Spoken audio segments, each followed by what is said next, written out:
આપ સર્વને મારા જય શ્રી કૃષ્ણ. પુરુષોત્તમ મહાત્મામાં આજનો અધ્યાય છે ચિત્રબાહુ રાજાની કથા. દ્રઢધનમાં રાજા પૂછે છે કે હે દીન વત્સલ મુનિદેવ, આ પુરુષોત્તમ માસમાં દીવાનું દાન કરવાનું શું ફળ છે તે મને કૃપા કરીને કહો. વાલ્મીકી કહે છે કે હે રાજા, આ સંબંધમાં હું તેની કથા કહું છું, એ સાંભળ. સૌભાગ્યનગરમાં ચિત્રબાહુ નામનો એક પ્રખ્યાત રાજા હતો.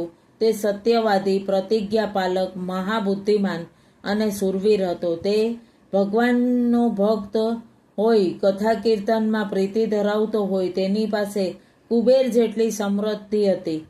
તેને ચંદ્રકલા નામની પવિત્ર પતિવ્રતા પત્ની હતી. પતિ પત્ની બંને ધર્મ અને પરમ આનંદમાં સુખ ભોગવતા. એક દિવસ એમને ત્યાં અગસ્ત્ય મુનિ પધાર્યા. પતિ પત્નીએ સન્માનપૂર્વક તેમને વંદન કરી, પૂજા કરી, એક ઊંચા આસન ઉપર બેસાડી અને રાજાએ સર્વની સમક્ષ નીચે જમીન ઉપર બેસી હાથ જોડી બોલ્યા, આજ આપના આગમનથી મારો જન્મ સફળ થયો. મારી ચિંતા મટી ગઈ છે. હું આપને આ રાજપાટ ધરી મારું જીવન સાર્થક કરવા અહીંથી દૂર એકાંતમાં જવા ચાહું છું. આમ કહી રાજાએ તથા તેની સાથે જવા તૈયાર થયેલી તેની પતિવ્રતા પત્નીએ ઋષિને પ્રણામ કર્યા. ઋષિએ બંનેને આશીર્વાદ આપી ચંદ્રકળાને કહ્યું, પુત્રી અખંડ સૌભાગ્યવતી રહી પતિ ભક્તિમાં પ્રભુ ભક્તિ અળગ રહે છે.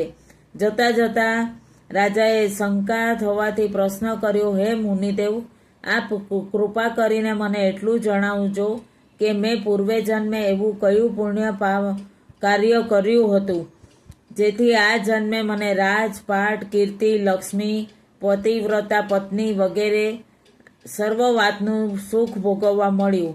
અગસ્ત્ય મુનિ કહે, હે રાજા, જતા પહેલા હું તારી શંકાના નિવારણ માટે તારા પૂર્વજન્મનો ઇતિહાસ કહી સંભળાવું છું.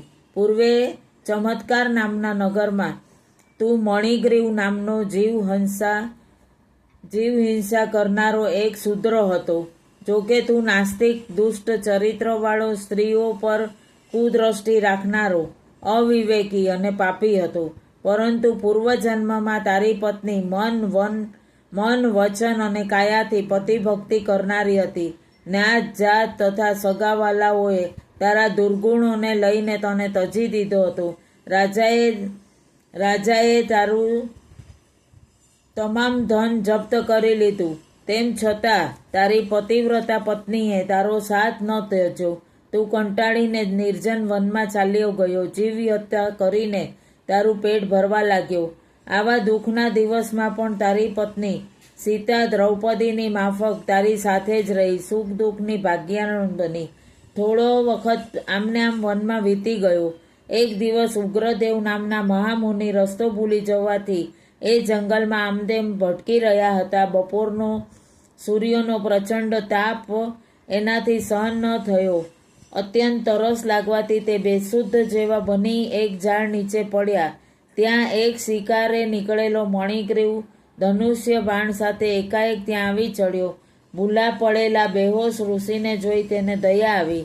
તેણે એમની સેવા કરી. સંપૂર્ણ શુદ્ધિમાં આવ્યા પછી જ્યારે એમના ઉપકારની ખબર પડી ત્યારે એના ઉપર ઘણા જ પ્રસન્ન થયા. પછી મણિગ્રીવનો હાથ પકડી પાસેના સરોવર પાસે લઈ જઈ સ્નાન કર્યું, નિત્ય ક્રિયા કરી, ભગવાનનું પૂજન કર્યું. પછી ઠંડા જળનું પાન કરી વડના ઝાડ નીચે વિશ્રાંતિ કરવા બેઠા. પતિવ્રતા પત્ની હોવાથી એમની દેહ પાસે ફલાહાર લાવી મૂક્યો અને ઉગ્રદેવે અજાણ્યા માણસના ત્યાં ભોજન કરવાની શાસ્ત્રોની આજ્ઞા નથી, માટે તમે મને પહેલાં તમારી ઓળખાણ આપો. એટલે મણિગ્રીવે પોતાનો ઇતિહાસ કહી સંભળાવ્યો.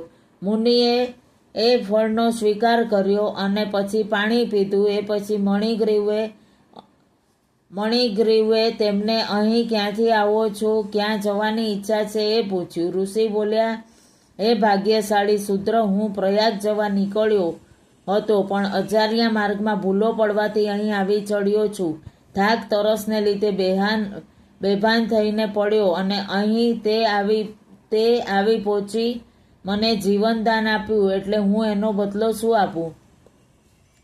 આ પ્રમાણે ઋષિના વચન સાંભળી મણિગ્રીવે પોતાની ગરીબાઈ દૂર કરવા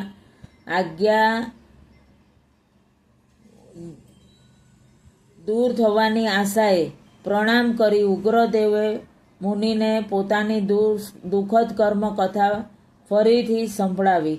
એટલે શ્રી પુરુષોત્તમ અધ્યાયમાં ચિત્રબાહુ રાજાની કથા નામનો અધ્યાય પૂર્ણ પુરુષોત્તમ ભગવાનને અર્પણ. આપ સૌને મારા જય શ્રી કૃષ્ણ.